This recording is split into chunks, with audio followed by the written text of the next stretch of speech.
Can you please stand up? Thank you. My name is Elliot. I've been in the community here for all my life.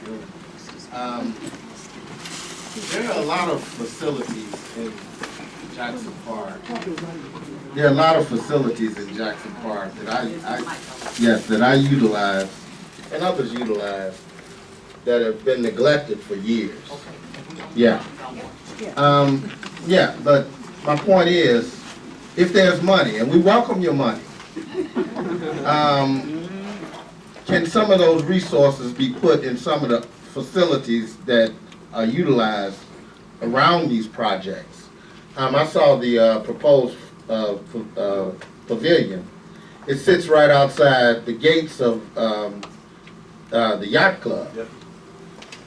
Now, it would be very awkward for a brand new facility to sit outside the gates of the yacht club when we have a yacht club that's basically a storage shed. So what resources can we get, I'm talking about the building right here. All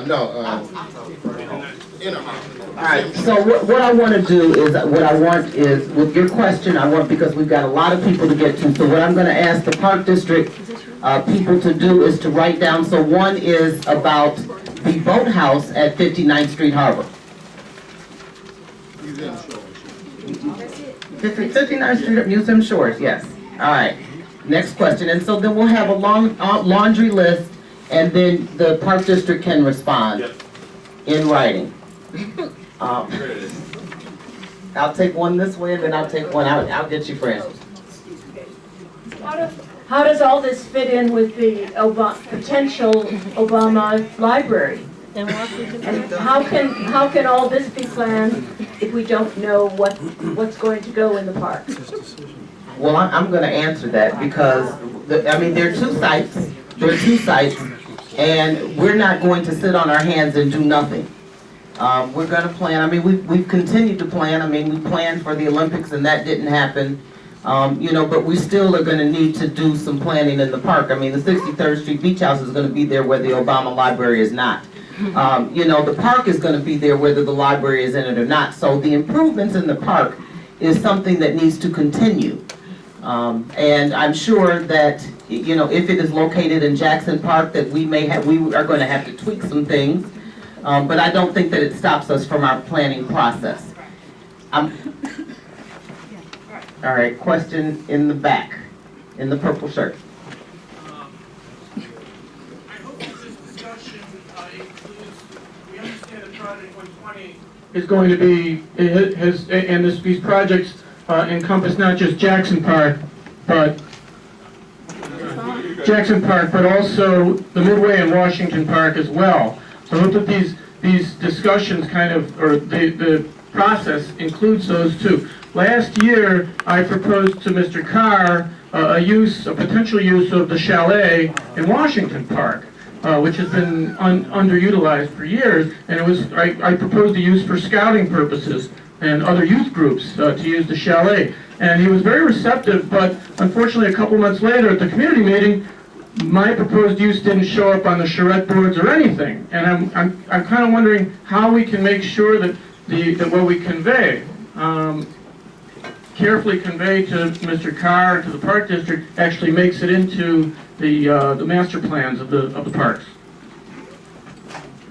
Okay, so this meeting tonight is about Jackson Park, and I know that there is something about Washington Park that has been there. I am not aware of that, so I am not going to address Washington Park. That's something. Well, the general process that we are following here today is going to pertain to Jackson Park.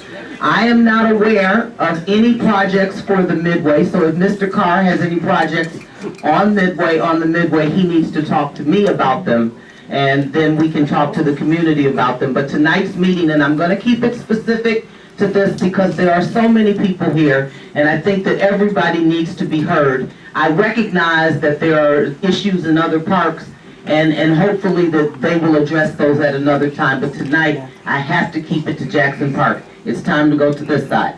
I Fran Grossman, I've sat for the last 3-4 years. No, you gotta speak up. My name is Fran Grossman, and I live in Hyde Park. I grew up in Hyde Park, as did my mother and my father, and I knew Julian Levy well. Is that I've sat for the last 3-4 years, or maybe 5 years, on the 606 Bloomingdale Trail.